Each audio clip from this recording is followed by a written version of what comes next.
Christopher Nolan and Universal just made a decision that I actually agree with, and it's probably going to make a lot of influencers mad. They're reportedly skipping the usual influencer screenings for the Odyssey and giving early access to professional film critics instead. I think that's the right move. Before this movie even came out, people were already arguing about casting, especially Lupita Nyong'o playing Helen of Troy, not because they'd seen the movie, but because they wanted to fight another culture war. And of course, that's not criticism, that's outrage content. Maybe I'm showing my age, but I grew up watching Siskel and Ebert.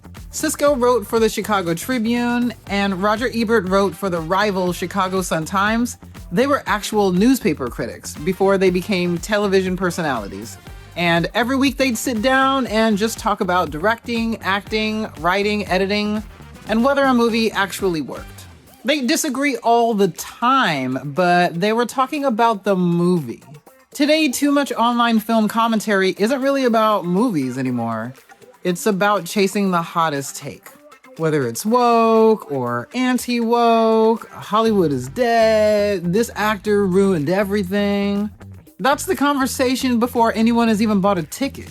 And I don't know, if I spent hundreds of millions of dollars making a film, I wouldn't want that to be the first thing people heard about it either. For me, this is also why I don't do movie reviews. I'm not here to tell people whether to spend $15 at the theater. I'm interested in what movies say about our culture and why certain stories resonate, why main characters matter, and what they tell us about the moment we're living in now. That's a very different conversation than trying to tear something apart before people have even seen it.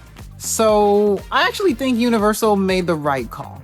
Maybe it's time we start talking about movies again instead of just arguing about them.